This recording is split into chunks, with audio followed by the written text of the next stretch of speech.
Good evening. From the University of Utah in Salt Lake City, welcome to the first and only Vice Presidential Debate of 2020, sponsored by the Nonpartisan Commission on Presidential Debates. I'm Susan Page of USA Today. It is my honor to moderate this debate, an important part of our democracy. In Kingsbury Hall tonight, we have a small and socially distant audience, and we've taken extra precautions during this pandemic. Among other things, everyone in the audience is required to wear a face mask, and the candidates will be seated 12 feet apart. The audience is enthusiastic about their candidates, but they've agreed to express that enthusiasm only twice, at the end of the debate and now when I introduce the candidates. Please welcome California Senator Kamala Harris and Vice President Mike Pence.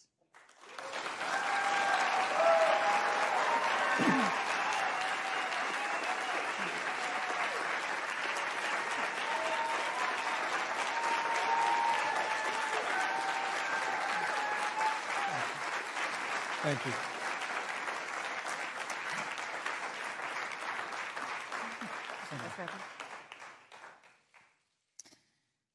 Senator Harris and Vice President Pence, thank you for being here. We're meeting as President Trump and the First Lady continue to undergo treatment in Washington after testing positive for COVID-19. We send our thoughts and prayers to them for their rapid and complete recovery and for the recovery of everyone afflicted by the coronavirus. The two campaigns and the Commission on Presidential Debates have agreed to the ground rules for tonight. I'm here to enforce them on behalf of the millions of Americans who are watching. One note, no one in either campaign or at the Commission or anywhere else has been told in advance what topics I'll raise or what questions I'll ask. This 90-minute debate will be divided into 9 segments of about 10 minutes each. I'll begin a segment by posing a question to each of you, sometimes the same question, sometimes a different question on the same topic. You will then have 2 minutes to answer without interruption by me or the other candidate. Then we'll take 6 minutes or so to discuss the issue. At that point, although there will always be more to say, we'll move on to the next topic. We want a debate that is lively, but Americans also deserve a discussion that is civil. These are tumultuous times, but we can and will have a respectful exchange about the big issues facing our nation. Let's begin with the ongoing pandemic that has cost our country so much. Senator Harris, the coronavirus is not under control. Over the past week, Johns Hopkins reports that 39 states have had more COVID cases over the past 7 days than in the week before. 9 states have set new records. Even if a vaccine is released soon, the next administration will face hard choices. What would a Biden administration do in January and February that a Trump administration wouldn't do? Would you impose new lockdowns for businesses and schools and hotspots? A federal mandate to wear masks? You have 2 minutes to respond without interruption. Thank you, Susan. Well, the American people have witnessed what is the greatest failure of any presidential administration in the history of our country. And here are the facts. 210,000 dead people in our country in just the last several months. Over 7 million people who have contracted this disease. 1 in 5 businesses closed. We're looking at frontline workers who have been treated like sacrificial workers. We are looking at over 30 million people who in the last several months had to file for unemployment. And here's the thing.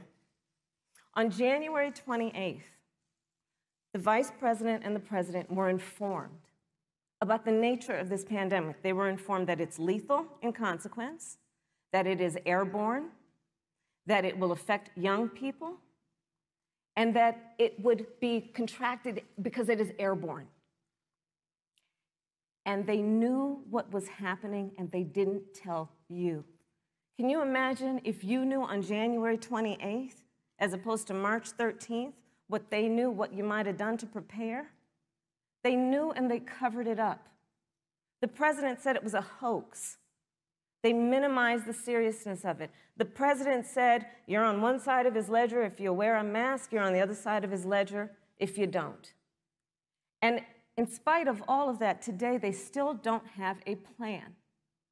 They still don't have a plan. Well, Joe Biden does. And our plan is about what we need to do around a national strategy for contact tracing, for testing, for administration of the vaccine, and making sure that it will be free for all.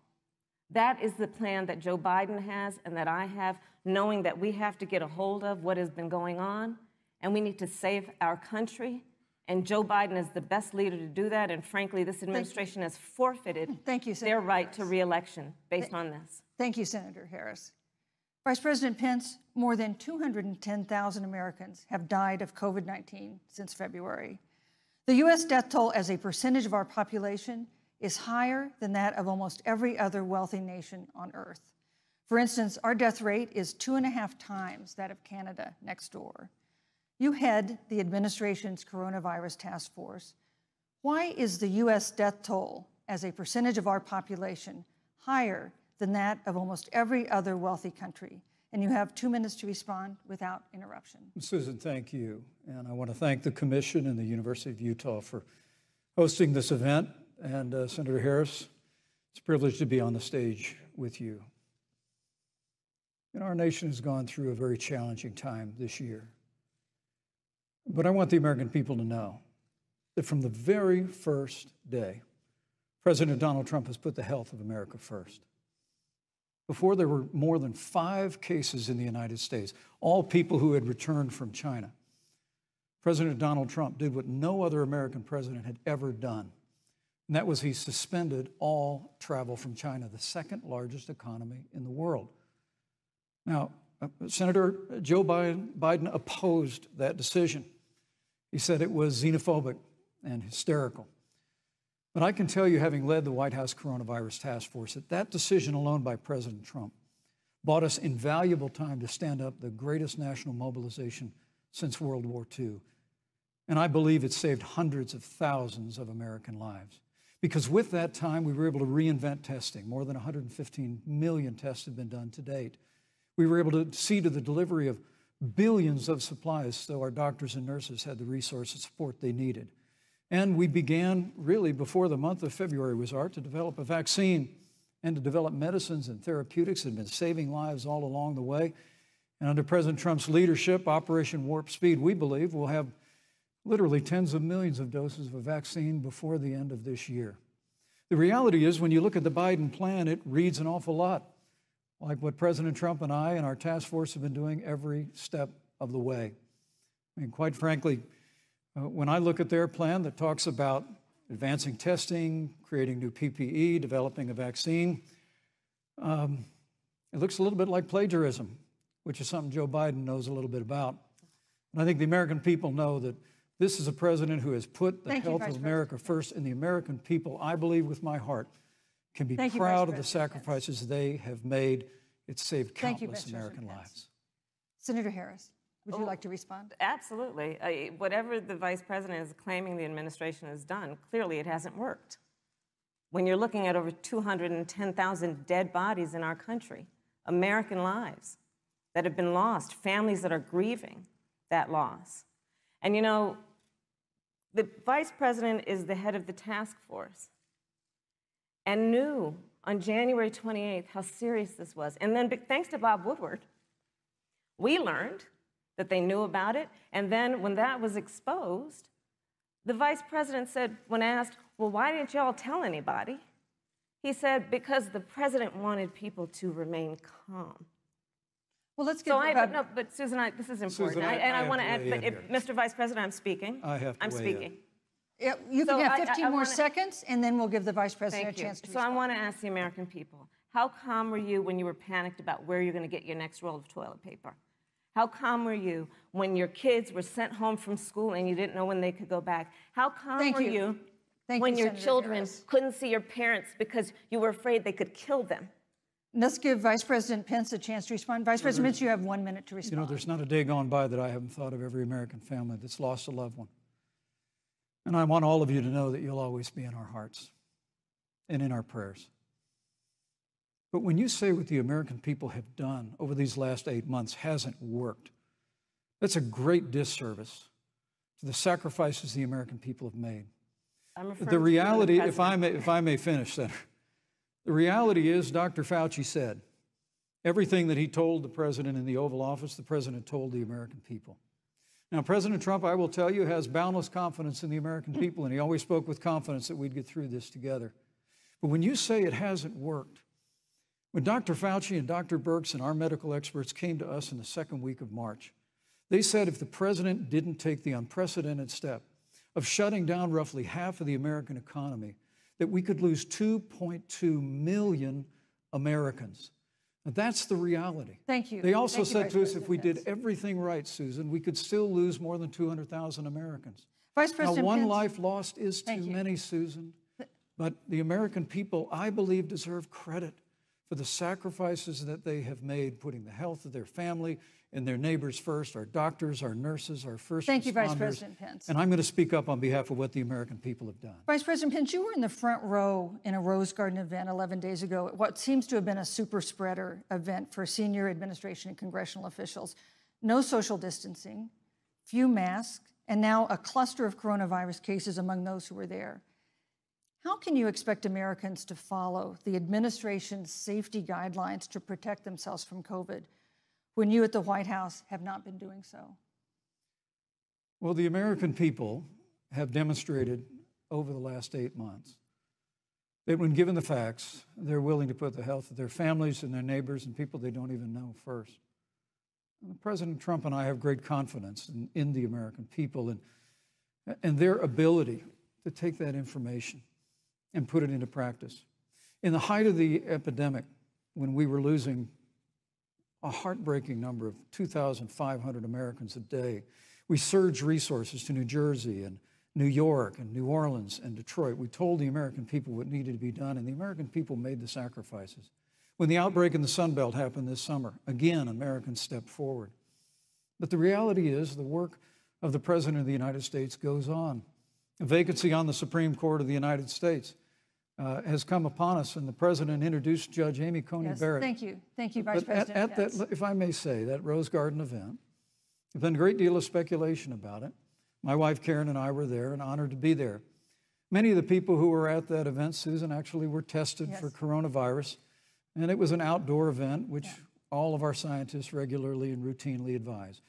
The difference here is President Trump and I trust the American people to make choices in the best interest of their health.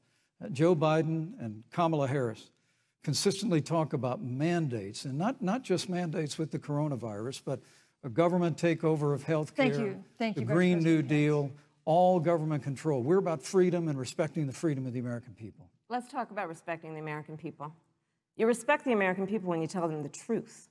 You respect the American people when you have the courage to be a leader, speaking of those things that you may not want people to hear, but they need to hear so they can protect themselves.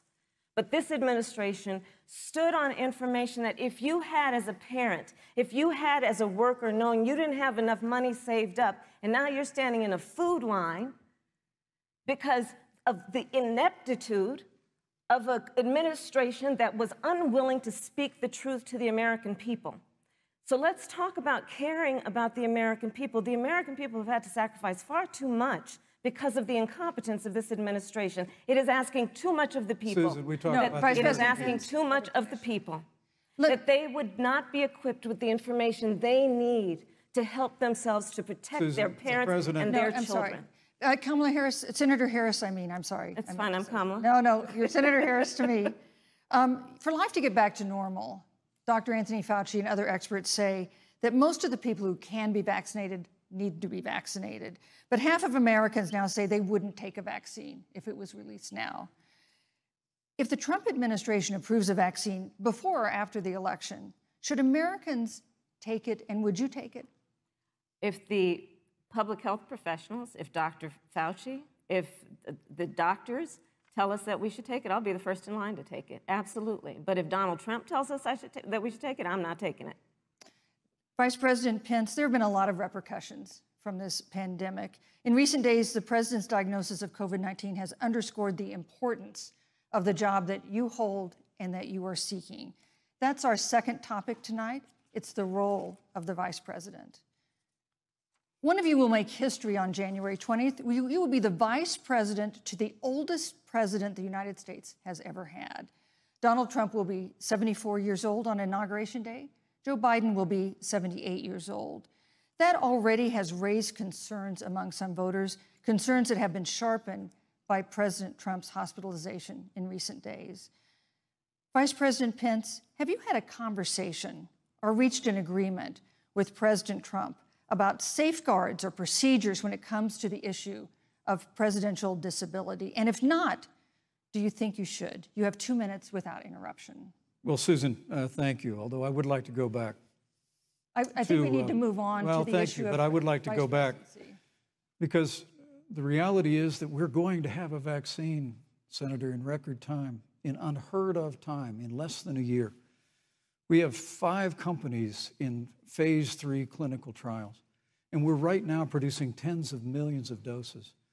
So the fact that you continue to undermine public confidence in a vaccine, if the vaccine emerges during the Trump administration, I think is unconscionable. And Senator, I just ask you, stop playing politics with people's lives. The reality is that we will have a vaccine, we believe, before the end of this year. And it will have the capacity to save countless American lives. And your continuous undermining of confidence in a vaccine is it's just unacceptable. And let me also say, you know, the reality is when you talk about failure in this administration, we actually do know what failure looks like in a pandemic. It was 2009. The swine flu arrived in the United States. Thankfully, it ended up not being as lethal as the coronavirus. But before the end of the year, when Joe Biden was vice president of the United States, not 7.5 million people contracted the swine flu. 60 million Americans contracted the swine flu. If the swine flu had been as lethal as the coronavirus, in 2009, when Joe Biden was vice president, we would have lost 2 million American lives. His own chief of staff, Ron Klain, would say last year that it was pure luck that they did, quote, everything possible wrong. And we learned from that. They left the strategic national stockpile empty. They left an empty and hollow plan, but we still learned from it. And I think the American people, I'm going to say again, can be proud of what we have done. And Senator, please stop undermining confidence in a vaccine. Senator Harris, let me ask you the same question that I asked Vice President Pence, which is, have you had a conversation or reached an agreement with Vice President Biden about safeguards or procedures when it comes to the issue of presidential disability? And if not, and if you win the election next month, do you think you should? You have 2 minutes uninterrupted. So let me tell you, first of all, the day I got the call from Joe Biden, it was actually a Zoom call, asking me to serve with him on this ticket was probably one of the most memorable days of my life. I thought about my mother, who came to the United States at the age of 19, gave birth to me at the age of 25 at Kaiser Hospital in Oakland, California. And the thought that I'd be sitting here right now, I know would make her proud, and she must be looking down on this. You know, Joe and I were raised in a very similar way. We were raised with values that are about hard work, about the value and the dignity of public service, and about the importance of fighting for the dignity of all people. And I think Joe asked me to serve with him because, you know, I have a career that included being elected the first woman district attorney of San Francisco, where I created models of innovation for law enforcement in terms of reform of the criminal justice system. I was elected the first woman of color and black woman to be elected Attorney General of the state of California, where I ran the second largest Department of Justice in the United States, second only to the United States Department of Justice. And there I took on everything from transnational criminal organizations to the big banks that were taking advantage of homeowners to for-profit colleges that were taking advantage of veterans. And then, of course, now I serve in the United States Senate as only the second black woman ever elected to the United States Senate. I serve on the Senate Intelligence Committee, where I've been in regular receipt of classified information about threats to our nation and hotspots around the world. I've traveled the world. I've met with our soldiers in war zones. And I think Joe has asked me to serve with him because he knows that we share a purpose which is about lifting up the American people. And after the 4 years that we have seen of Donald Trump unifying our country around our common values and principles. Thank you, Senator Harris. You know, neither President Trump nor Vice President Biden has released a sort of detailed health information that had become the modern norm until the 2016 election. And in recent days, President Trump's doctors have given misleading answers or refused to answer basic questions about his health. And my question to each of you in turn is this information voters deserve to know? Vice President Pence, would you like to go first? Well, Susan, thank you. And let me say, on behalf of the President and the First Lady, how moved we've all been by the outpouring of prayers and concern for the President. And I do believe it's emblematic of the prayers and the concern that have ushered forth for every American impacted by the coronavirus. But the care the President received at Walter Reed Hospital, the White House doctors, was exceptional. And the transparency that they practiced all along the way will continue. The American people have a right to know about the health and well-being of their President, and will continue to do that. But I'm just extremely grateful and was more than a little moved by the broad and bipartisan support. And Senator, I want to thank you and Joe Biden for your expressions of genuine concern.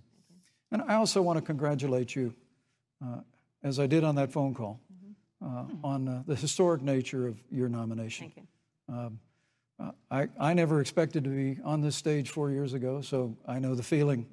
But the reality is we've got an election before the American people in the midst of this challenging year. And the stakes have never been higher, but I think the choice has never been clearer. I want to give Senator Harris a chance to respond to the same question I asked, which is, do voters have a right to know more detailed health information about presidential candidates and especially about presidents, especially when they're facing some kind of challenge? Absolutely, and that's why Joe Biden has been so incredibly transparent, and certainly by contrast, the president has not, both in terms of health records, but also let's look at taxes. We now know, because of great investigative journalism, that Donald Trump paid $750 in taxes. When I first heard about it, I literally said, "You mean $750,000? And it was like, no, $750. We now know Donald Trump owes and is in debt for $400 million. And just so everyone is clear, when we say in debt, it means you owe money to somebody. And it'd be really good to know who the President of the United States, the Commander-in-Chief, owes money to, because the American people have a right to know what is influencing the President's decisions. And is he making those decisions on the best interest of the American people, of you, or self-interest? So, Susan, I'm glad you asked about transparency, because it has to be across the board. Joe has been incredibly transparent over many, many years. The one thing we all know about Joe, he puts it all out there. He is honest, he is forthright. But Donald Trump, on the other hand, has been about covering up everything. Thank you, Senator Harris. I want to give you a chance to respond, Vice President. Well, look, I respect the fact that Joe Biden spent 47 years in public life. I respect your public service as well. Thank you. But the American people have a president who's a businessman, he's a job creator, who's paid tens of millions of dollars in taxes, payroll taxes, property taxes. He's created tens of thousands of American jobs. And the president said those public reports are not accurate. And the president's also released literally stacks of financial disclosures the American people can review just as the law allows. But the distinction here is that Joe Biden, 47 years in public service, compared to President Donald Trump, who brought all of that experience 4 years ago. Thank you, Vice and President. turned this economy around by cutting taxes, rolling back regulation, unleashing American energy, fighting for free and fair trade, and all of that's on the line if Joe Biden and Kamala Harris. You know, that's a good segue into our third topic, which is about the economy. This has been another aspect of life for Americans that's been so affected by this coronavirus. We have a jobs crisis brewing. On Friday, we learned that the unemployment rate had declined to 7.9% in September, but the job growth had stalled, and that was before the latest round of layoffs and furloughs in the airline industry at Disney and elsewhere. Hundreds of thousands of discouraged workers have stopped looking for work. Nearly 11 million jobs that existed at the beginning of the year haven't been replaced. Those hardest hit include Latinos, Blacks, and women.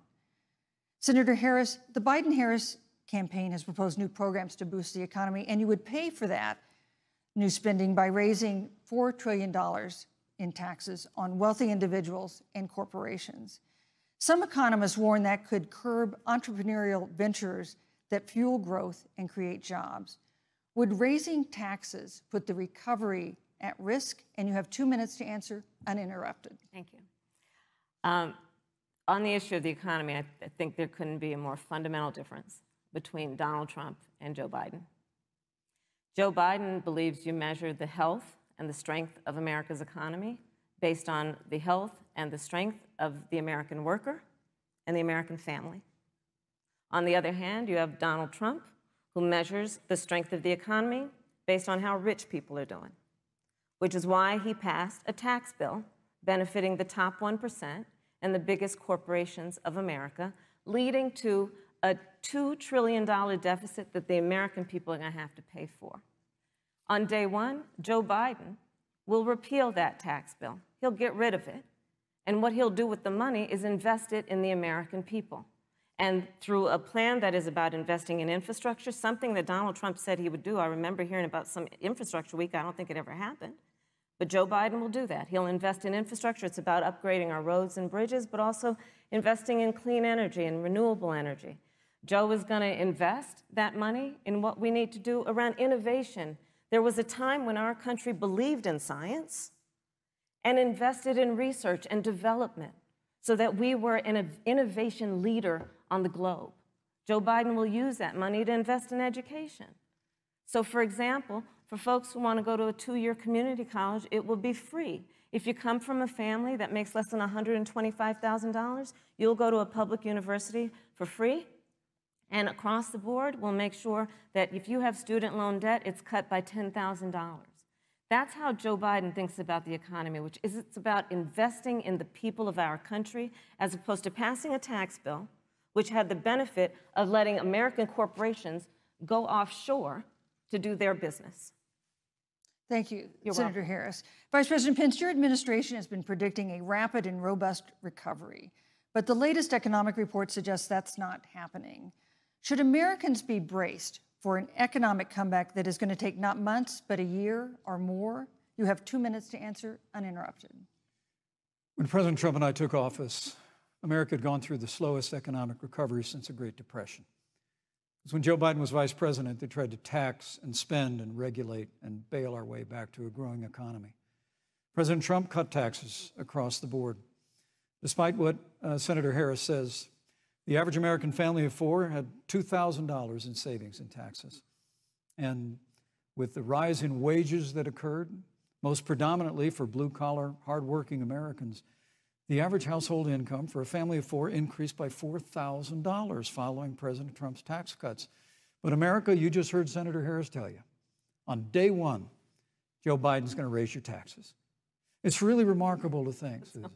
I mean, right after a time where we're going through a pandemic that lost 22 million jobs at the height, we've already added back 11.6 million jobs because we had a president who cut taxes, rolled back regulation, unleashed American energy, fought for free and fair trade, and secured $4 trillion from the Congress of the United States to give direct payments to families, saved 50 million jobs through the Paycheck Protection Program. We literally have spared no expense to help the American people and the American worker through this. Joe Biden and Kamala Harris want to raise taxes. They want to bury our economy under a $2 trillion Green New Deal, which you were one of the original co-sponsors of in the United States Senate. They want to abolish fossil fuels and ban fracking, which would cost hundreds of thousands of American jobs all across the heartland. And Joe Biden wants to go back to the economic surrender to China, that when we took office, half of our international trade deficit was with China alone. And Joe Biden wants to repeal all of the tariffs that President Trump put into effect to fight for American jobs and American workers. Joe Biden says democracy's on the ballot. Make no mistake about it, Susan. The American economy, the American comeback is on the ballot with 4 more years of growth and opportunity, 4 more years of President Donald Trump. 2021 is going to be the biggest economic year in the history of this country. Thank you, Vice President Pence. Senator Harris. Well, I mean, I thought we saw enough of it in last week's debate, but I think this is supposed to be a debate based on fact and truth. And the truth and the fact is Joe Biden has been very clear.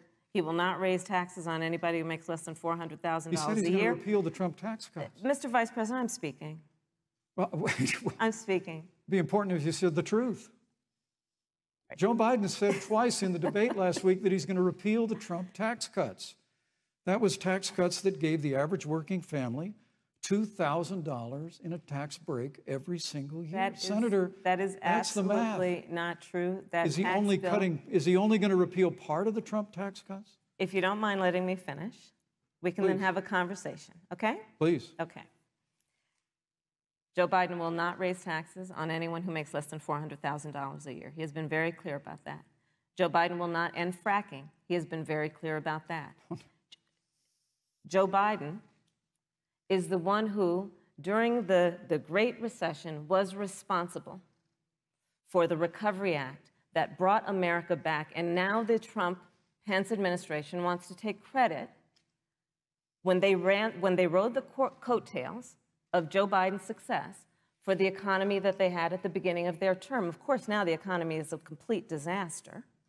But Joe Biden, on the one hand, did that. On the other hand, you have Donald Trump, who has reigned over a recession that is being compared to the Great Depression. On the one hand, you have Joe Biden, who was responsible with President Barack Obama for the Affordable Care Act, which brought health care to over 20 million Americans and protected people with pre-existing conditions. And what it also did is it saved those families who otherwise were going bankrupt because of hospital bills they could not afford. On the other hand, you have Donald Trump, who's in court right now, trying to get rid of the Affordable Care Act, which means that you will lose protections if you have pre-existing conditions. And this is very important, Susan. Yes, and it's but we need to give Vice President. He interrupted me, and I'd like to just finish, please. If you have a pre-existing condition, heart disease, diabetes, breast cancer, they're coming for you. If you love someone who has a pre-existing condition, they're coming for you. If you are under the age of 26 on your parents' coverage, they're coming for you. Senator Harris, thank you. You're welcome. Let me give you a chance to respond. Well, I hope we have a chance to talk about health care because Obamacare was a disaster. The American people remember it well. And President Trump and I have a plan to improve health care and to protect pre-existing conditions for every American. But look, Senator Harris, you're entitled to your own opinion, but you're not entitled to your own facts. You yourself said on multiple occasions when you were running for president that you would ban fracking. Joe Biden looked at a supporter in the eye and pointed and said, I guarantee that we will abolish fossil fuels. They have a $2 trillion version of the Green New Deal, Susan, that your newspaper, USA Today, said really wasn't that very different from the original Green New Deal. More taxes, more regulation, banning fracking, abolishing fossil fuel, crushing American energy, and economic surrender to China is a prescription for economic decline. President Trump and I will keep America growing. The V-shaped recovery that's underway right now will continue with 4 more years of President Donald Trump. Thank you very, very much, Vice President Pence. Once again, you've provided the perfect segue to a new topic, which is climate change. And Vice President Pence, I'd like to pose the first question to you. This year, we've seen record-setting hurricanes in the South. Another one, Hurricane Delta, is now threatening the Gulf. And we have seen record-setting wildfires in the West. Do you believe, as the scientific community has concluded, that man-made climate change has made wildfires bigger, hotter, and more deadly, and have made hurricanes wetter, slower, and more damaging? You have 2 minutes uninterrupted. Thank you, Susan. Well, first, I'm very proud of our record on the environment and on conservation.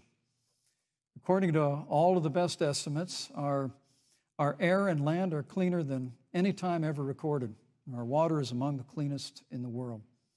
And just a little while ago, the president signed the Outdoors Act. It's the largest investment in our public lands and public parks in 100 years. So President Trump has made a commitment to conservation and to the environment. Now, with regard to climate change, the climate is changing. But the issue is, what's the cause and what do we do about it? President Trump has made it clear that we're going to continue to listen to the science. Now, Joe Biden and Kamala Harris would put us back in the Paris Climate Accord. They'd impose the Green New Deal, which would crush American energy, would increase the energy costs of American families in their homes, and literally would crush American jobs. And President Trump and I believe that the progress that we have made in a cleaner environment has been happening precisely because we have a strong free market economy. You know, what's remarkable is the United States has reduced CO2 more than the countries that are still in the Paris Climate Accord, but we've done it through innovation, and we've done it through natural gas and fracking, which, Senator, the American people can go look at the record. I know Joe Biden says otherwise now, as you do, but the both of you repeatedly committed to abolishing fossil fuel and banning fracking. And so by creating the kind of American innovation, we're actually steering toward a stronger and better environment. With regard to wildfires, President Trump and I believe that forest management has to be front and center, and even Governor Gavin Newsom from your state has agreed we've got to work on forest management. And with regard to hurricanes, the National Oceanic Administration tells us that actually as difficult as they are, Thank you, Vice President. There are no more hurricanes today than there were 100 years ago. Thank you. But many of the climate alarmists use hurricanes and wildfires to try and sell their bill of goods of a Green New Deal. And President Trump and I are going to always put American jobs and American workers first. Senator Harris, as the Vice President mentioned, you co-sponsored the Green New Deal in Congress. But Vice President Biden said in last week's debate that he does not support the Green New Deal. But if you look at the Biden-Harris campaign website, it describes the Green New Deal as a crucial framework. What exactly would be the stance of a Biden-Harris administration toward the Green New Deal? You have 2 minutes uninterrupted. Sure. So first of all, I will repeat, and the American people know, that Joe Biden will not ban fracking. That is a fact. That is a fact. I will repeat that Joe Biden has been very clear that he thinks about growing jobs, which is why he will not increase taxes for anyone who makes less than $400,000 a year. Joe Biden's economic plan, Moody's, which is a reputable Wall Street firm, has said will create 7 million more jobs than Donald Trump's. And part of those jobs that will be created by Joe Biden are going to be about clean energy and renewable energy. Because you see, Joe understands that the west coast of our country is burning, including my home state of California. Joe sees what is happening on the Gulf states, which are being battered by storms. Joe has seen and talked with the farmers in Iowa, whose entire crops have been destroyed because of floods. And so Joe believes, again, in science. I'll tell you something, Susan. I served, when I first got to the Senate, on the committee that's responsible for the environment. Do you know this administration took the word science off the website and then took the phrase climate change off the website? We have seen a pattern with this administration, which is they don't believe in science. And Joe's plan is about saying we're going to deal with it, but we're also going to create jobs. Donald Trump, when asked about the wildfires in California, and the question was, you know, the science is telling us this, you know what Donald Trump said? Science doesn't know. So let's talk about who is prepared to lead our country over the course of the next 4 years on what is an existential threat to us as human beings. Joe is about saying we're going to invest that in renewable energy. It's going to be about the creation of millions of jobs. We will achieve net zero emissions by 2050, carbon neutral by 2035. Joe has a plan.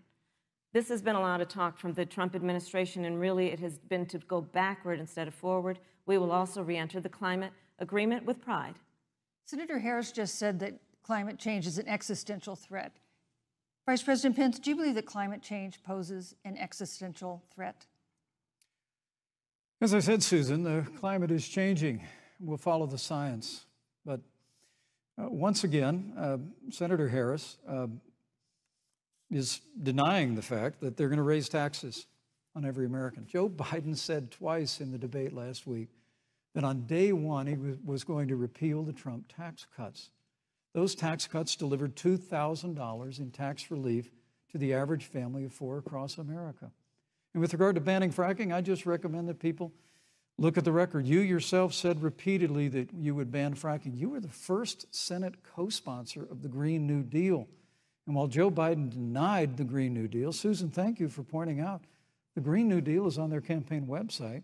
And as USA Today said, it's essentially the same plan as you co-sponsored with AOC when she submitted it in the Senate. And you just heard the senator say that she's going to resubmit America to the Paris Climate Accord. Look, the American people have always cherished our environment. We'll continue to cherish it. We've made great progress reducing CO2 emissions through American innovation and the development of natural gas through fracking. We don't need a massive $2 trillion Green New Deal that would impose all new mandates on American businesses and American families. Thank you. Joe Biden wants us to retrofit 4 million American business buildings. It makes no sense. It will cost jobs. President Trump is going to put America first. He's going to put jobs first, and we're going to take care of our environment and follow the science. Thank you, you know, on the issue of jobs, Senator Harris. Let's talk about that. The vice president earlier referred to, as part of what he thinks is an accomplishment, the president's trade war with China. You lost that trade war. You lost it.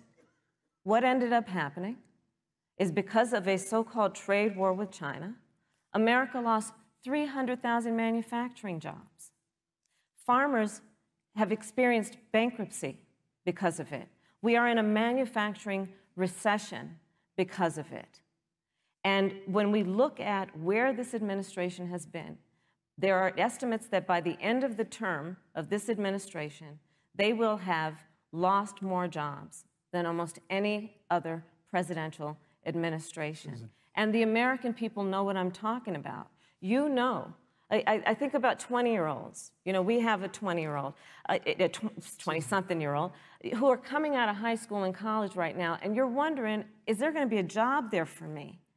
We're looking at people who are trying to figure out how they're going to pay rent by the end of the month. Almost half of American renters are worried about whether they're going to be able to pay rent by the end of the month. This is where the economy is in America right now, and it is because of the catastrophe and the failure of leadership of this administration. Thank you, Senator Harris. Vice President Pence, let me give you just 15 seconds to respond, because then I want to move on to Well, I'd love to respond. Look, lost the trade war with China. Joe Biden never fought it. Joe Biden has been a cheerleader for communist China over the last several decades. And again, Senator Harris, you're entitled to your opinion. You're not entitled to your own facts. When Joe Biden was vice president, we lost 200,000 manufacturing jobs, and President Obama said they were never coming back. He said we needed a magic wand to bring them back. In our first 3 years after we cut taxes, rolled back regulation, unleashed American energy, this administration saw 500,000 manufacturing jobs created. And that's exactly the kind of growth we're going to continue to see as we bring our nation through this pandemic. But a Green New Deal, your massive new mandates, your Paris Climate Accord, it's going to kill jobs this time, just like it killed jobs. I just need to respond very briefly. 15 seconds, and then we'll move on. Thank you. Joe Biden is responsible for saving America's auto industry, and you voted against it. So let's set the record straight. Thank you. Yeah. I'd like to talk about China. We have, as our next topic, we have no more complicated or consequential foreign relationship than the one with China. It is a huge market for American agricultural goods. It's a potential partner in dealing with climate change in North Korea. And in a video tonight, President Trump again blamed it for the coronavirus, saying China will pay. Vice President Pence, how would you describe our fundamental relationship with China? Competitors, adversaries, enemies?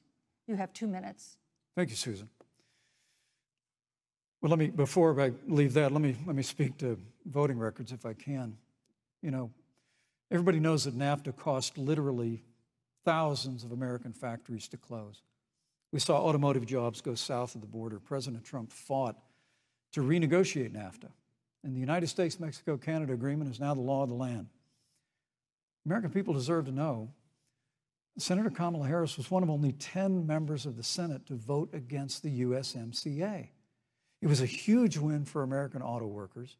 It was a huge win for American farmers, especially dairy in the upper Midwest. But Senator, you said it didn't go far enough on climate change, that you put your radical environmental agenda ahead of American auto workers and ahead of American jobs. The American people deserve to know that. It's probably why Newsweek magazine said that Kamala Harris was the most liberal member of the United States Senate in 2019, more liberal than Bernie Sanders, more liberal than any of the others in the United States Senate. So now, with regard to China, look, Susan, first and foremost, China is to blame for the coronavirus. And President Trump is not happy about it. He's made that very clear, made it clear again today. China and the World Health Organization did not play straight with the American people. They did not let our personnel into China to get information on the coronavirus until the middle of February. Fortunately, President Trump, in dealing with China from the outset of this administration, standing up to China that had been taking advantage of America for decades in the wake of Joe Biden's cheerleading for China, President Trump made that decision before the end of January to suspend all travel from China. And again, the American people deserve to know Joe Biden opposed President Trump's decision to suspend all travel from China. He said it was hysterical. He said it was xenophobic. Vice President Pence. But President Trump has stood up to China. We're going to continue to stand strong. Thank you, Vice President Pence. We want to improve the relationship, but we're going to level the playing field, and we're going to hold China accountable for what they did to America with the coronavirus. Thank you. Senator Harris, let me ask you the same question that I asked the Vice President. How would you describe our fundamental relationship with China? Are we competitors, adversaries, enemies? You'll have 2 minutes uninterrupted. Susan, the Trump administration's perspective and approach to China has resulted in the loss of American lives, American jobs, and America's standing. There's a weird obsession that President Trump has had with getting rid of whatever accomplishment was achieved by President Obama and Vice President Biden. For example, they created within the White House an office that basically was responsible for monitoring pandemics. They got rid of it. Not true. There was a team of disease experts that President Obama and Vice President Biden dispatched to China to monitor what is now predictable and what might happen. They pulled them out. We now are looking at 210,000 Americans who have lost their lives. Let's look at the job situation. We mentioned before the trade deal, the trade war, they wanted to call it, with China. It resulted in the loss of over 300 manufacturing jobs and a manufacturing recession, and the American consumer paying thousands of dollars more for goods because of that failed war that they called it. Then let's talk about standing. Pew, a reputable research firm, has done an analysis that shows that leaders of all of our formerly allied countries have now decided that they hold in greater esteem and respect Xi Jinping, the head of the Chinese Communist Party, than they do Donald Trump, the President of the United States, the Commander-in-Chief of the United States. This is where we are today because of a failure of leadership by this administration. Senator Harris, we've seen changes in the role of the United States in terms of global leadership over the past 4 years. And of course, times do change. What's your definition? We've seen strains with China, of course, as the Vice President mentioned. We've seen strains with our traditional allies in NATO and elsewhere. What is your definition of the role of American leadership in 2020? So You know, Joe is, I love talking with Joe about a lot of these issues. And, you know, Joe, I think he said it quite well. He says, you know, foreign policy, it might sound complicated, but really it's relationships. So just think about it as relationships. And so we know this in our personal and professional relationships. You got to keep your word to your friends. You got to be loyal to your friends. People who've stood with you, got to stand with them. You got to know who your adversaries are and keep them in check. But what we have seen with Donald Trump is that he has betrayed our friends and embraced dictators around the world. Let's take, for example, Russia. So Russia, I serve on the Intelligence Committee of the United States Senate. America's intelligence community told us Russia interfered in the election of the President of the United States in 2016 and is playing in 2020. Christopher Wray, the director of the FBI, said the same. But Donald Trump, the commander-in-chief of the United States of America, prefers to take the word of Vladimir Putin over the word of the American intelligence community. You look at our friends at NATO. He has walked away from agreements. You can look at the Iran nuclear deal, which now has put us in a position where we are less safe because they are building up what might end up being a significant nuclear arsenal. We were in that deal, guys. We were in the Iran nuclear deal with friends, with allies around the country. And because of Donald Trump's unilateral approach to foreign policy, coupled with his isolationism, he pulled us out and has made America less safe. So, Susan, it's about relationships.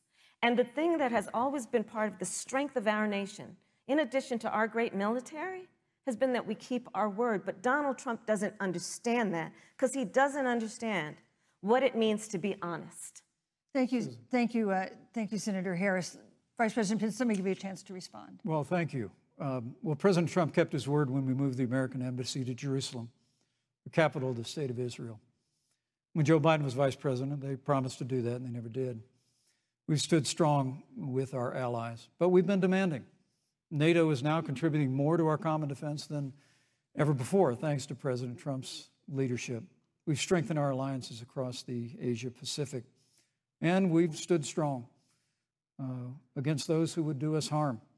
You know, when President Trump came into office, ISIS had captured an area of the Middle East the size of Pennsylvania. But President Trump unleashed the American military, and our armed forces destroyed the ISIS caliphate and took down their leader, al-Baghdadi, without one American casualty. Al-Baghdadi was responsible for the death of thousands. But notably, America's hearts today are with the family of Kayla Mueller, her parents of which are here with us tonight in Salt Lake City. Today, two of the ISIS killers responsible for Kayla Mueller's murder were brought to justice in the United States. Jihadi John was killed on the battlefield along with the other beetle. The reality is that when Joe Biden was vice president, we had an opportunity to save Kayla Mueller. It breaks my heart to reflect on it, but the military came into the Oval Office, presented a plan. They said they knew where Kayla was. Baghdadi had held her for 18 months, abused her mercilessly before they killed her. But when Joe Biden was vice president, they hesitated for a month. And when armed forces finally went in, it was clear she'd been moved 2 days earlier. And her family says with a heart that broke the heart of every American that if President Donald Trump had been president, they believe Kayla would be alive today. Thank you, Vice Look, President. we destroyed the ISIS caliphate. And you talk about re-entering the Iran nuclear deal. I mean, the last administration transferred $1.8 billion to the leading state sponsor of terrorism. Pence. President Donald Trump got us out of the deal. Thank you, Vice President Pence. And when Qasem Soleimani was traveling to Baghdad to do harm to Americans, President Donald Trump took him out. Thank you, Vice President Pence. And America is safer, our allies are safer, and the American people know President Donald Trump will never Thank you, Vice President take Pence. action. I would like to give Senator Harris a chance to respond, but not at such great length, because, of course, there are other topics we want to talk about. But I would like equal time. Yes. Thank you. Please go ahead. First of all, to the Mueller family, I know about your daughter's case, and I'm so sorry. I'm so sorry. What happened to her is awful, and it should have never happened. And I know Joe feels the same way. And I know that President Obama feels the same way. But you mentioned Soleimani. Let's start there. So after the strike on Soleimani, there was a counter strike on our troops in Iraq. And they suffered serious brain injuries. And do you know what Donald Trump dismissed them as? Headaches. And this is about a pattern of Donald Trump's, where he has referred to our men who are serving in our military as suckers and losers. Donald Trump, who went to Arlington Cemetery and stood above the graves of our fallen heroes and said, what's in it for them? Because, of course, you know, he only thinks about what's in it for him. Let's take what he said about John McCain, a great American hero. And Donald Trump says he doesn't deserve to be called a hero because he was a prisoner of war. And this is very important when you want to talk about who is the current commander-in-chief and what they care about and what they don't care about. Public reporting that Russia had bounties on the heads of American soldiers. And you know what a bounty is? It's somebody puts a price on your head and they will pay it if you are killed. And Donald Trump had talked at least 6 times to Vladimir Putin and never brought up the subject. Joe Biden would never do that. Thank you. Joe Biden would, but Joe Biden would hold Russia to account for any threat to our nation's security or to our troops who are sacrificing their lives for the sake of our democracy and our safety. Thank you, Senator Harris. This is such an important issue, but we have other important issues as well. And Susan, I want to make sure we have a chance I really have to talk to respond about to that. Look, she has 15 seconds because well, I got to have trying more to than keep, that. Look, well, I'm sorry, but Vice President Pence, you've had more time than she's had so far. The slanders against President Donald Trump regarding men and women of our armed forces are absurd. I'm sorry, Vice President Pence. My son is a captain in the United States Marine Corps. My son-in-law is deployed in the United States Navy. I can assure all of you, with sons and daughters serving in our military, President Donald Trump not only respects but reveres all of those who serve in our armed forces, and any suggestion otherwise is ridiculous. Thank you, Vice President Pence. The American people deserve, Susan, the American people deserve to know. Vice President Pence, I did not, excuse me, Susan, the I did American not people create deserve the to rules know for tonight. Joe Biden. Your campaigns agreed to the rules for tonight's debate with the Commission on Presidential Debates. I'm here to enforce them, which involves moving from one topic to another, giving roughly equal time to both of you, which is what I'm trying very hard to do. Go right ahead. So I want to go ahead and move to the next topic, which is an important one, as the last topic was, and that is the Supreme Court. On Monday, the Senate Judiciary Committee is scheduled to open hearings on Amy Coney Barrett's nomination to the Supreme Court. Senator Harris, you'll be there as a member of the committee. Yes. Her confirmation would cement the court's conservative majority and make it likely open to more abortion restrictions, even to overturning the landmark Roe v. Wade ruling. Access to abortion would then be up to the states. Vice President Pence, you're the former governor of Indiana. If Roe v. Wade is overturned, what would you want Indiana to do? Would you want your home state to ban all abortions? You have 2 minutes, uninterrupted. Well, thank you for the question, but I'll use a little bit of my time to respond to that very important issue before. The American people deserve to know Qasem Soleimani, the Iranian general, was responsible for the death of hundreds of American service members. When the opportunity came, we saw him headed to Baghdad to kill more Americans. President Trump didn't hesitate, and Qasem Soleimani is gone. But you deserve to know that Joe Biden and Kamala Harris actually criticized the decision to take out Qasem Soleimani. It's really inexplicable, but with regard to Joe Biden, it's explainable, because history records that Joe Biden actually opposed the raid against Osama bin Laden.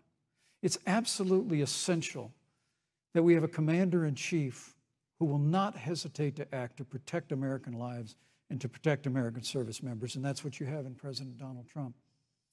Now, with regard to the Supreme Court of the United States, let me say President Trump and I could not be more enthusiastic about the opportunity to see Judge Amy Coney Barrett become Justice Amy Coney Barrett. Now, she's a brilliant woman, and she will bring a lifetime of experience and a sizable American family to the Supreme Court of the United States. And our hope is, in the hearing next week, unlike Justice Kavanaugh received with treatment from you and others, we hope she gets a fair hearing. And we particularly hope that we don't see the kind of attacks on her Christian faith that we saw before. I mean, the Democrat chairman of the Judiciary Committee before, when Judge Barrett was being confirmed for the Court of Appeals, expressed concern that the dogma of her faith lived loudly in her. Dick Durbin of Illinois said that it was a concern. Senator, I know one of our judicial nominees you actually attacked because they were a member of the Catholic Knights of Columbus, just because the Knights of Columbus holds pro-life views and pro-marriage views. Thank you, Vice President Pence. So my hope is that when the hearing takes place, that thank you, Vice President Pence. That Judge Amy Coney Barrett will be respected, thank you, treated Vice President respectfully, Pence. voted and confirmed to the Supreme Court of the United States. Senator Harris, you're the senator from and former Attorney General of California. So let me ask you a parallel question to the one I posed to the Vice President. If Roe v. Wade is overturned, what would you want California to do? Would you want your home state to enact no restrictions on access to abortion? And you have 2 minutes uninterrupted. Thank you, Susan. First of all, Joe Biden and I are both people of faith, and it's insulting to suggest that we would knock anyone for their faith. And in fact, Joe, if elected, will be only the second practicing Catholic as President of the United States. On the issue of this nomination, Joe and I are very clear, as are the majority of the American people. We are 27 days before the decision about who will be the next president of the United States. And, you know, before, when this conversation has come up, you know, it's been about election year or election time.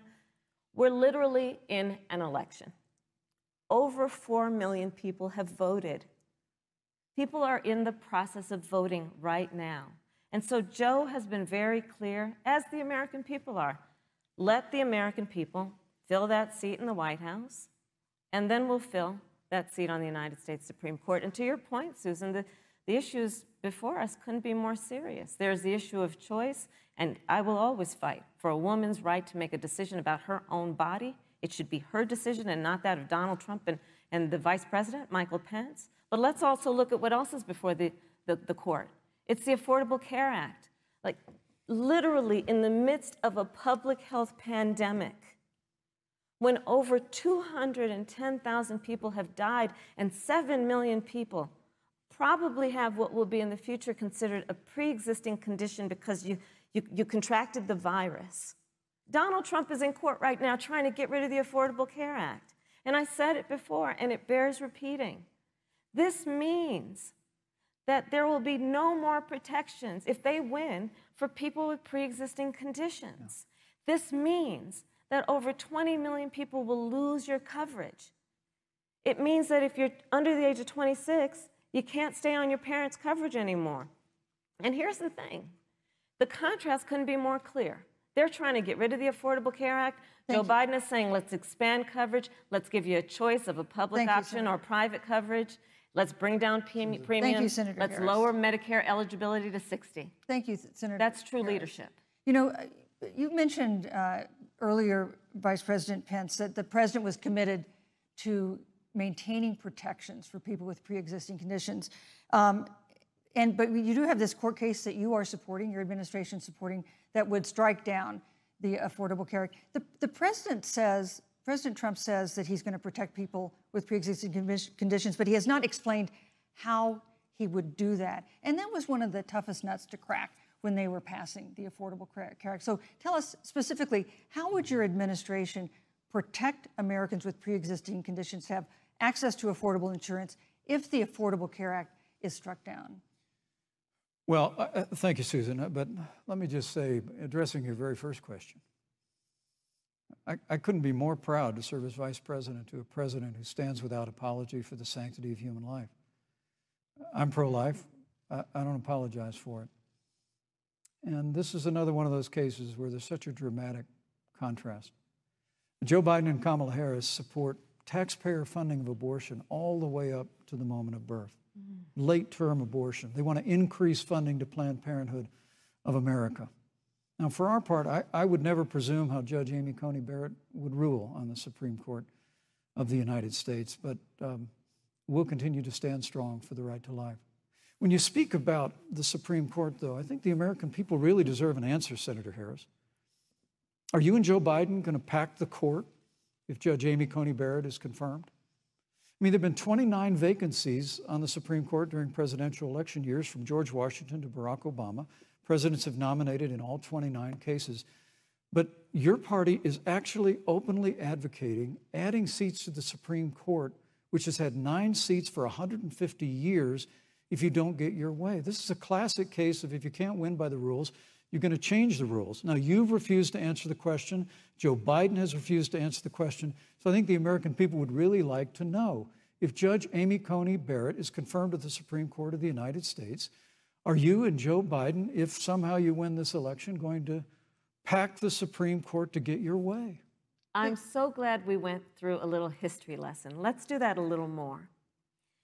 In 1864... Well, I'd like you to answer the question. No, Mr. Vice President, I'm speaking. I'm Please. speaking. Okay. In 1864, one of the, I think, political heroes, certainly of the president, I assume of you also, Mr. Vice President, is Abraham Lincoln. Mm-hmm. Abraham Lincoln was up for re-election, and it was 27 days before the election, and a seat became open on the United States Supreme Court. Abraham Lincoln's party was in charge not only of the White House, but the Senate. But Honest Abe said it's not the right thing to do. The American people deserve to make the decision about who will be the next president of the United States, and then that person can select who will serve for a lifetime on the highest court of our land. And so Joe and I are very clear. The American people are voting right now, and it should be their decision about who will serve on this most important body for a lifetime. Thank you, And Senator the Harris. people, Susan, are voting right now. They'd like to know if you and Joe Biden are going to pack the Supreme Court if you don't get your way in this nomination. Let's talk about packing. You once Come again on. gave a non-answer. Joe Biden gave a non-answer. Trying to answer you the now. American people deserve a straight answer. And if you haven't figured it out yet, the straight answer is they are going to pack the Supreme Court if they somehow win this election. Men and Mr. women, Vice President, I got to tell you, think people across this country, if you cherish our Supreme Court, if you cherish the separation of powers, you need to reject the Biden-Harris ticket. Come November the 3rd, re-elect President Donald Trump, and we'll stand by that separation of powers in a 9-seat Supreme Court. Yeah, let's talk about packing the court then. Let's talk about the Please. fact. Yeah, I'm about to. So the Trump-Pence administration has been, because I sit on the Senate Judiciary Committee, Susan, as you mentioned, and I've witnessed the appointments for lifetime appointments to the federal courts, district courts, courts of appeal. People who are purely ideological, people who have been reviewed by legal professional organizations and found to have been not competent, are substandard. And do you know that of the 50 people who President Trump appointed to the Court of Appeals for lifetime appointments, not one is black? This is what they've been doing. You want to talk about packing a court? Let's have that discussion. All right, thank you, Senator. Let's go on and talk about the issue of racial justice. I just want the record to reflect she never answered the question. So I think maybe the next debate, Joe Biden will answer the question, but I think the American people know the answer. Thank you, Vice President. In March, Breonna Taylor, a 26-year-old emergency room technician in Louisville, was shot and killed after police officers executing a search warrant in a narcotics investigation broke into her apartment. The police said they identified themselves. Taylor's boyfriend said he didn't hear them do that. He used a gun registered to him to fire a shot, which wounded an officer. The officers then fired more than 20 rounds into the apartment. They say they were acting in self-defense. None of them have been indicted in connection with her death. Senator Harris, in the case of Breonna Taylor, was justice done? You have 2 minutes. I don't believe so, and I've talked with Breonna's mother, Tamika Palmer. and her family. And her family deserves justice. She was a beautiful young woman. She had as her life goal to become a nurse, and she wanted to become an EMT to first learn what's going on out on the street so she could then become a nurse and save lives. And her life was taken unjustifiably and tragically and violently. And it brings me to, the 8 minutes and 46 seconds that America witnessed, during which an American man was tortured and killed under the knee of an armed, uniformed police officer. And people around our country of every race, of every age, of every gender, perfect strangers to each other, marched shoulder to shoulder, arm in arm, fighting for us to finally achieve that ideal of equal justice under law. And I was a part of those peaceful protests. And I believe strongly that, first of all, we are never going to condone violence, but we always must fight for the values that we hold dear, including the fight to achieve our ideals. And that's why Joe Biden and I have said on this subject, look, and I'm a former career prosecutor. I know what I'm talking about. Bad cops are bad for good cops. We need reform of our policing in America and our criminal justice system, which is why Joe and I will immediately ban chokeholds and carotid holds. George Floyd would be alive today if we did that. We will require a national registry for police officers who break the law. We will, on the issue of criminal justice reform, get rid of private prisons and cash bail, and we will decriminalize marijuana, and we will expunge the records of those who have been convicted of marijuana. This is a time for leadership on a tragic issue of unarmed Black people in America who have been killed. Thank you, Senator Harris. Vice President Pence, let me pose the same question to you.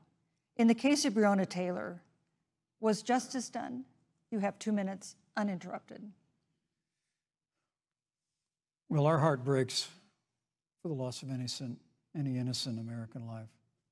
And the family of Breonna Taylor has our sympathies. But I trust our justice system, a grand jury that refused the evidence. And it really is remarkable that as a former prosecutor, you would assume that an impaneled grand jury looking at all the evidence got it wrong. But you're entitled to your opinion, Senator.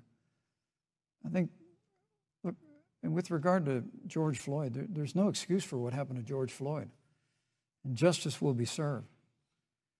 But there's also no excuse for the rioting and looting that followed. I mean, it really is astonishing. Flora Westbrook is with us here tonight in Salt Lake City. Just a few weeks ago, I stood at what used to be her salon. It was burned to the ground by rioters and looters. And Flora is still trying to put her life back together. And I must tell you, this presumption that you hear consistently from Joe Biden and Kamala Harris, that America is systemically racist, and that, as Joe Biden said, that he believes that law enforcement has an implicit bias against minorities, is a great insult to the men and women who serve in law enforcement. And I want everyone to know who puts on the uniform of law enforcement every day that President Trump and I stand with you. And it is remarkable that when Senator Tim Scott tried to pass a police reform bill, brought together a group of Republicans and Democrats, Senator Harris, you got up and walked out of the room. And then you filibustered Senator Tim Scott's bill on the Senate floor that would have provided new accountability, new resources. Look, we don't have to choose between supporting law enforcement, improving public safety, and supporting our African-American neighbors and all of our minorities. Under President Trump's leadership, we'll always stand with law enforcement, and we'll do what we've done from day one, and that is improve the lives of African Americans. Thank you, Vice President Pence. Record unemployment, record investments in education, and we'll fight for school choice for all of our minorities. Thank you, Vice President. I'd like to respond. Senator Harris. I will not sit here and be lectured by the Vice President on what it means to enforce the laws of our country. I am the only one on this stage who was personally prosecuted, everything from child sexual assault to homicide. I'm the only one on this stage who has prosecuted the big banks for taking advantage of America's homeowners. I'm the only one on this stage who prosecuted for-profit colleges for taking advantage of our veterans. And the reality of this is that we are talking about an election in 27 days, where last week the President of the United States took a debate stage in front of 70 million Americans and refused to condemn white supremacists. Not true. And not true. It wasn't like he didn't have a chance. He didn't do it, and then he doubled down. And then he said, when pressed, stand back, stand by. And this is a part of a pattern of Donald Trump's. He called Mexicans rapists and criminals. He instituted as his first act a Muslim ban. On the issue of Charlottesville, where people were peacefully protesting the need for racial justice, where a young woman was killed, and on the other side there were neo-Nazis carrying tiki torches, shouting racial epithets, anti-Semitic slurs, and Donald Trump, when asked about it, said there were fine people on both sides. This is who we have as the President of the United States. And America, you deserve better. Joe Biden will be a president who brings our country together. Senator Harris, and recognizes the beauty in our diversity and the fact that we all have so much more in common than what separates us. Vice President Pence, let me give you a minute to respond. Thank you, Susan. I appreciate that very much. You know, I think this is one of the things that makes people dislike the media so much in this country, Susan, is that you selectively edit, just like Senator Harris did, comments that President Trump and I and others on our side of the aisle make. I mean, Senator Harris conveniently omitted, after the president made comments about people on either side of the debate over monuments, he condemned the KKK, neo-Nazis, and white supremacists, and has done so repeatedly. You're concerned that he doesn't condemn neo-Nazis. President Trump has Jewish grandchildren. His daughter and son-in-law are Jewish. This is a president who respects and cherishes all of the American people. But you talk about having personally prosecuted. I'm glad you brought up your record, Senator. Thank you. But I really need to make this point. When you were DA in San Francisco, when you left office, African Americans were 19 times more likely to be prosecuted for minor drug offenses than whites and Hispanics. When you were Attorney General of California, you increased the disproportionate incarceration of blacks in California. Yeah. You did nothing on criminal justice reform in California. You didn't lift a finger to pass the First Step Act on Capitol Hill. I mean, the reality is your record speaks for itself. President Trump and I have fought for criminal justice reform. Thank you, Vice President Pence. We fought for educational choice and opportunities for African Americans, all of our Thank you, sir. And we'll do it for 4 more Thank you. years. You know, there is no more important issue than the final issue that we're going to talk about tonight, and that is the issue of the election itself. Susan, he attacked my record. I would like an opportunity to respond. Let me give you 30 seconds because we're running out of time. I appreciate that. First of all, having served as the Attorney General of the state of California, the work that I did is a model of what our nation needs to do, and we will be able to do under a Joe Biden presidency. Our agenda includes what this administration has failed to do. It will be about not only instituting a ban on chokeholds and carotid holes. Thank you. Not only. Thank you, Senator I would like to go through. These are points that you made earlier in the hour, and I want to talk about the election itself before we have to. But I want to talk about the connection between what Joe and I will do and my record, which includes I was the first statewide officer to institute a requirement that my agents would wear body cameras and keep them on full time. We were the first to initiate a requirement that there would be a training for law enforcement on implicit bias because, yes, Joe Biden and I recognize that implicit bias does exist, Mr. Vice President, contrary to what you may believe. We did the work of instituting reforms that were about investing in reentry. This is the work that we have done and the work we will do going forward. And again, I will not be lectured by the Vice President on our record of what we have done in terms of law enforcement and keeping our communities safe, and a commitment to reforming the criminal justice system of America. Thank you, Senator Harris. And I'd like to I'd like you to respond first to the question on our final topic, the election itself. President Trump has several times refused to commit himself to a peaceful transfer of power after the election. If your ticket wins and President Trump refuses to accept a peaceful transfer of power, what steps would you and Vice President Biden then take? What would happen next? You have 2 minutes. So I'll tell you, Joe and I are, I think, particularly proud of the coalition that we've built around our campaign. We probably have one of the broadest coalitions of folks that you've ever seen in a presidential race. Of course, we have the support of Democrats, but also independents and Republicans. In fact, 7 members of President George W. Bush's cabinet are supporting our ticket. We have the support of Colin Powell, Cindy McCain, John Kasich, over 500 generals, retired generals, and former national security experts and advisors are supporting our campaign. And I believe they are doing that because they know that Joe Biden has a deep, deep-seated commitment to fight for our democracy and to fight for the integrity of our democracy and to bring integrity back to the White House. And so we believe in the American people. We believe in our democracy. And here's what I'd like to say to everybody. Vote. Please vote. Vote early. Come up with a plan to vote. Go to iwillvote.com. You can also go to joebiden.com. We have it within our power in these next 27 days to make the decision about what will be the course of our country for the next 4 years. And it is within our power, and if we use our vote and we use our voice, we will win. And we will not let anyone subvert our democracy with what Donald Trump has been doing, as he did on the debate stage last week, when again in front of 70 million people, he openly attempted to suppress the vote. Joe Biden, on the other hand, on that same debate stage, because clearly Donald Trump doesn't think he can run on a record because it's a failed record, Joe Biden on that stage said, hey, just please vote. So I'll repeat what Joe said. Please vote. Thank you, Senator. Vice President Pence, President Trump has several times refused to commit himself to a peaceful transfer of power after the election.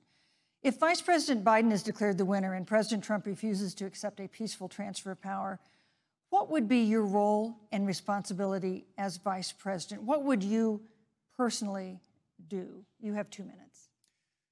Well, Susan, first and foremost, I think we're going to win this election.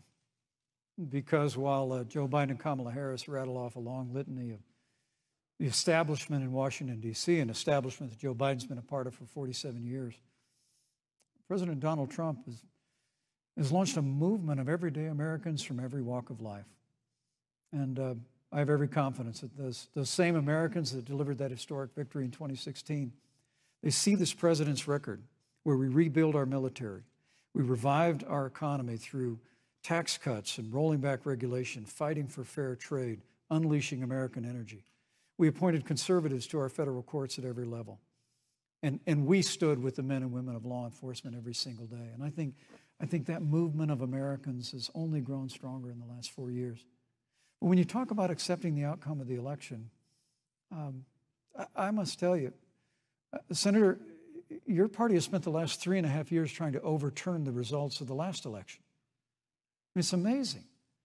When Joe Biden was Vice President of the United States, the FBI actually spied on President Trump and my campaign. I mean, there were documents released this week that the CIA actually made a referral to the FBI documenting that those allegations were coming from the Hillary Clinton campaign. And of course, we've all seen the avalanche, what you put the country through for the better part of 3 years until it was found that there was no obstruction, no collusion, case closed. And then, Senator Harris, you and your colleagues in the Congress tried to impeach the President of the United States over a phone call. And now Hillary Clinton has actually said to Joe Biden that in her words, under no circumstances should he concede the election. So let me just say, I think we're going to win this election. President Trump and I are fighting every day in courthouses to prevent Joe Biden and Kamala Harris from changing the rules and creating this universal mail-in voting that will create a massive opportunity for voter fraud. And we have a free and fair election. We know we're going to have confidence in it. And I believe in all my heart that President Donald Trump's going to be reelected for 4 more years. You know, I've written all the questions that I've asked tonight, but for the final question of the debate, I'd like to read a question that someone else wrote. The Utah Debate Commission asked students in the state to write essays about what they would like to ask you. And I want to close tonight's debate with the question posed by Brecklin Brown. She's an 8th grader at Springville Junior High in Springville, Utah. And here's what she wrote, quote, "When I watch the news, all I see is arguing between Democrats and Republicans. When I watch the news, all I see is citizen fighting against citizen. When I watch the news, all I see are 2 candidates from opposing parties trying to tear each other down.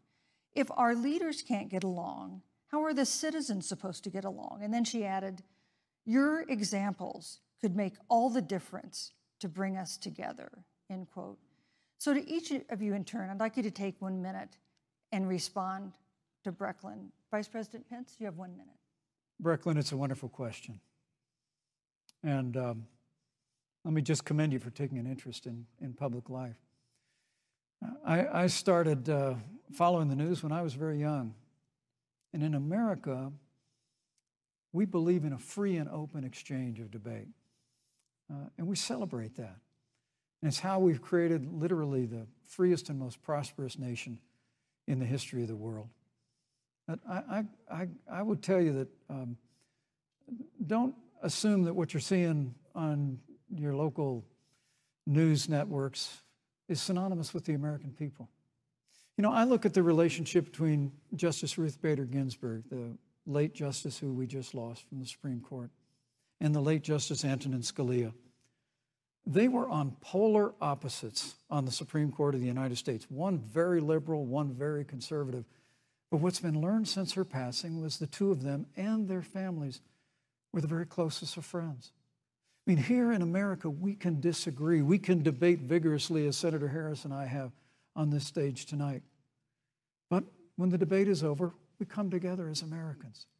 And that's what people do in big cities and small towns all across this country. So I just want to encourage you, Brecklin. I want to tell you that we're going to work every day to have government as good as our people.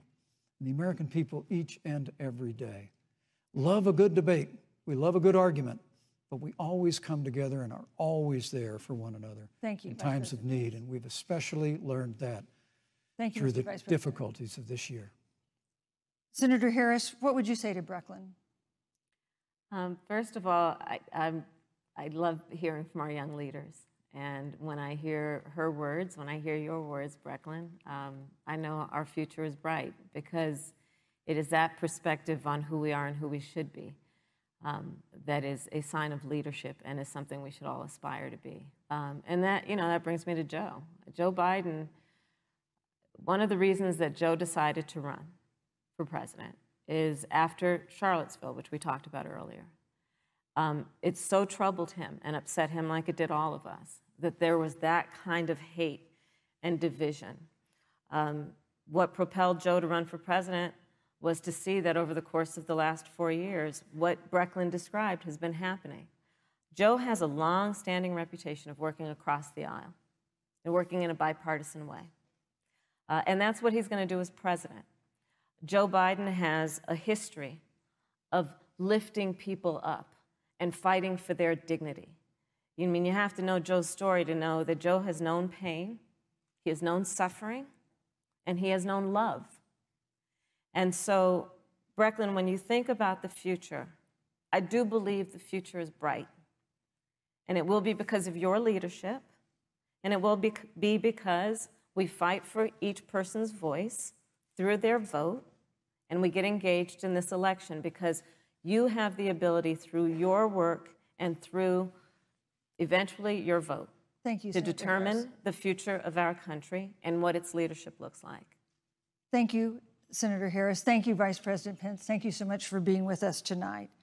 We want to thank also the University of Utah for its hospitality, and most of all, our thanks to all the Americans who watched this debate tonight. Again, our best wishes for a quick recovery to President Trump, the First Lady, and everyone who is battling COVID-19. The second presidential debate is next week on October 15th, a town hall style debate in Miami. We hope you'll join us then. Good evening.